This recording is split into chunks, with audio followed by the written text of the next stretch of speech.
after nung 10 years na yun, siguro times 10 na yung ROI mo, right? Or hindi lang? 8 to 10 years kasi, of course, hindi naman natin masasabi sa duration ng 8 to 10 years is na sobrang maganda pa yung quality ng machine. Of course, kagaya ng sasakyan, dyan natin mag-uumpisang makitaan na nagkakasakit si machine, may parts na kailangan i-replace, may parts na kailangan i-troubleshoot.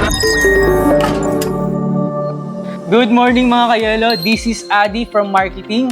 And muli na naman natin binubuksan ng podcast series dito sa Powerhouse Ventures Corporation. Ngayon, meron tayong i-welcome na very special na tao, very respected dito sa atin. And sobrang sipag and sobrang galing bilang sales manager. Please welcome Ma'am Jam. Hello mga kayelo, good morning po sa inyo. Okay po, so Ma'am Jam, thank you for joining our podcast po. Kayong kakabahan. Okay ma'am. So ano lang naman tayo, like para lang tayo nag-uusap bilang magkatrabaho. Okay? Okay ma'am. So kamusta ka naman bilang sales manager dito sa Powerhouse? Bilang sales manager, actually this is my first time na maging manager, na humawak ng isang managerial position. So I would also like to take the opportunity na magpasalamat of course sa Powerhouse na sa tiwala na binigay sa amin. So being a sales manager so far ay okay naman, full of challenges. Of course, kasi nasa transitioning period pa lamang ako, nasa learning phase pa. Kumbaga, ngayon pa lang ako nag-start, baby steps tayo kung paano yung way talaga, proper way on how to manage the team, and as well as personal growth, of course. Pwede ko bang matanong kung ilang years na tayo dito sa industry natin? Yes, of course. Powerhouse po ay almost 4 years na dito sa industry. So, 4 years. Yes, 4 years na tayo actually this coming May. Okay ma'am. 6. May ayun ma'am, pang ilang taon na rin kayo dito sa Powerhouse na? 1 year and, if I'm not mistaken, 3 months. Grabe, 1 year. Pero parang simula nung unang tinayo tong Powerhouse, nandito na si Ma'am Jam.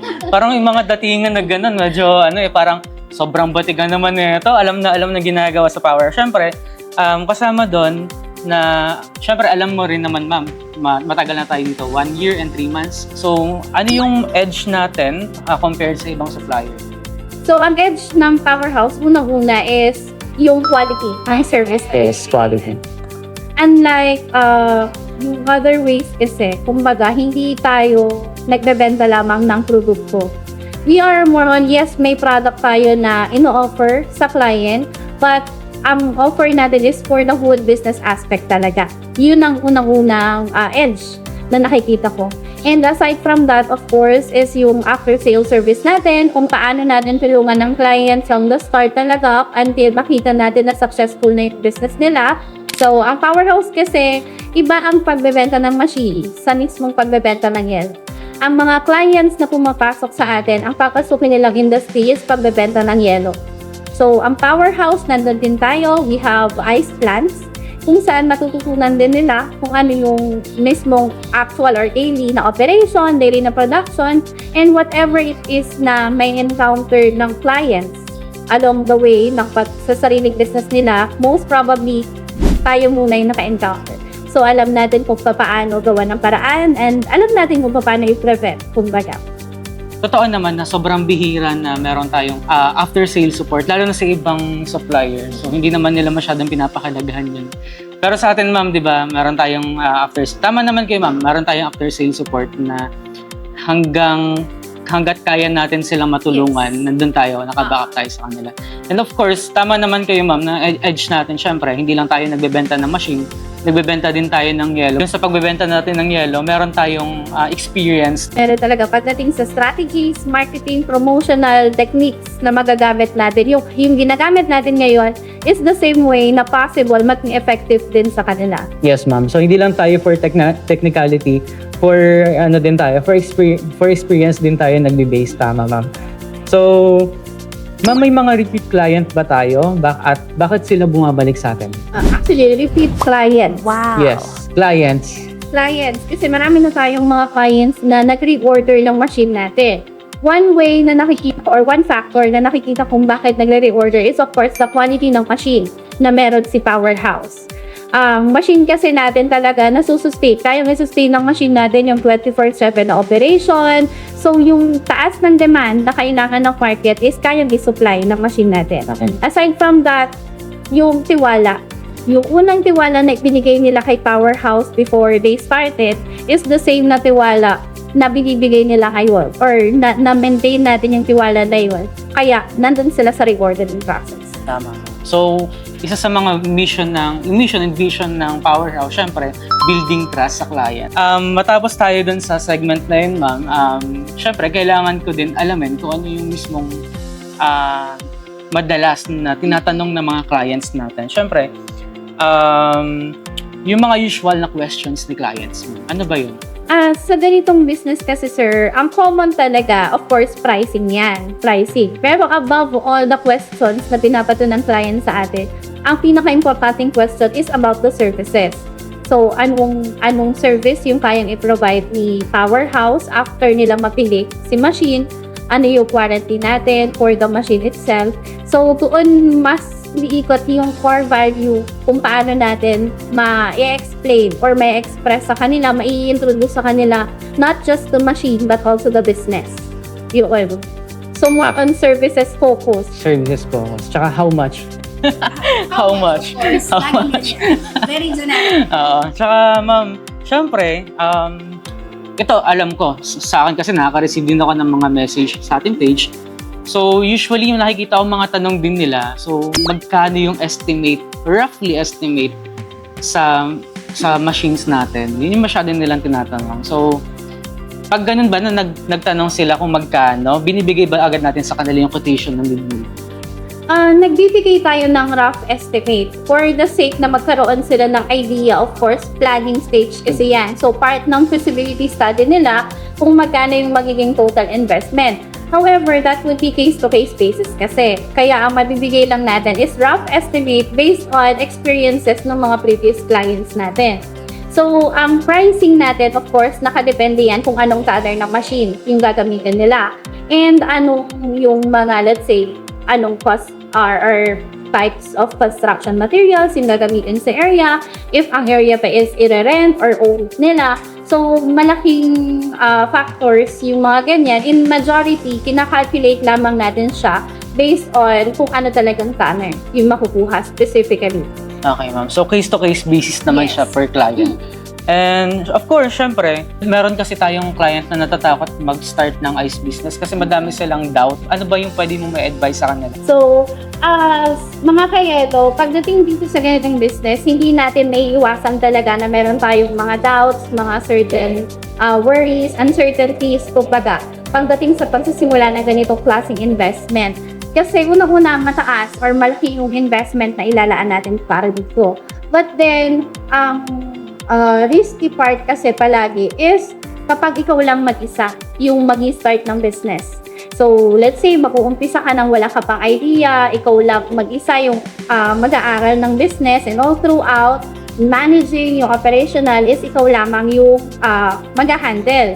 So, dito po kay Powerhouse, one good thing na kaya naman i-offer sa inyo, of course, is partnership talaga.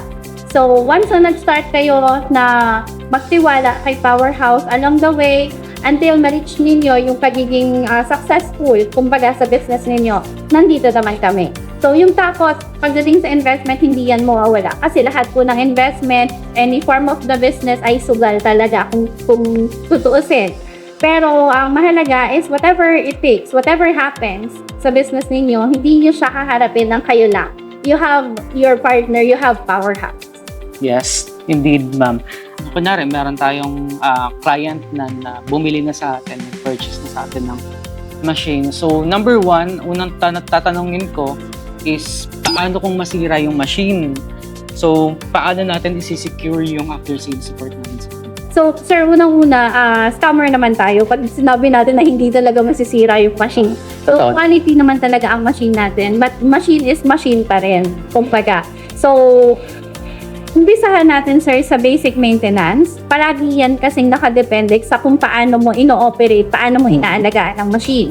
In case naman na magkaroon ng error ang machine natin, ang lifetime after sales support na tinatawag natin dito kay Powerhouse is the availability na or yung confidence sa part ng client, assurance sa part nila na meron tayong dedicated engineers, technical teams na ready para i-support or i-assist sila for whatever concerns or errors na ma-encounter ng machine.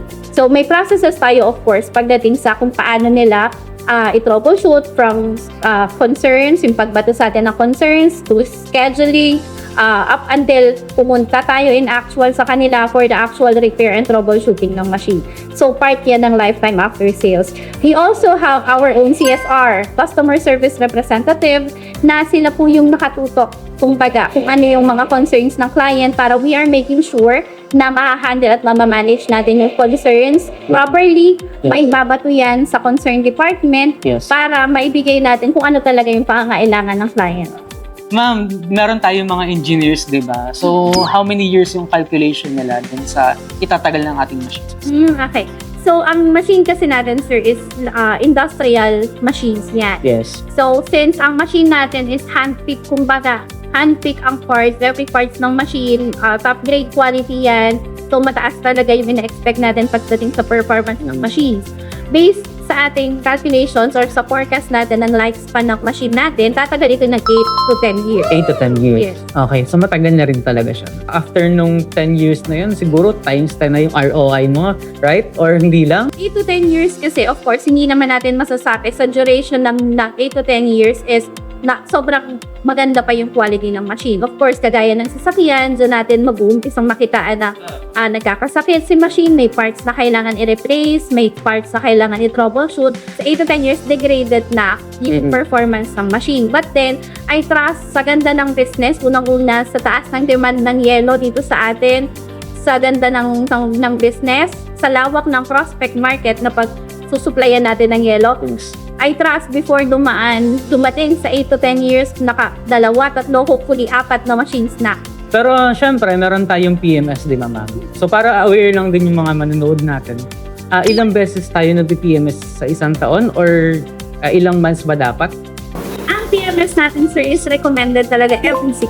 Every 6 months. Basis natin dyan is the full 24/7 operation ng machine. But then, case-to-case basis ulit tayo, depende sa basic maintenance nila. So, kung ang machine natin hindi pa naman nila nare-reach na ma-maximize yung potential ng machine na 24/7, but then, hindi ganun kaalaga when it comes sa basic maintenance, pwedeng kumbaga solar yung PMS, or kung talagang inaalagaan naman nila, pwede yung ma-extend. Depende sa assessment ng technical team.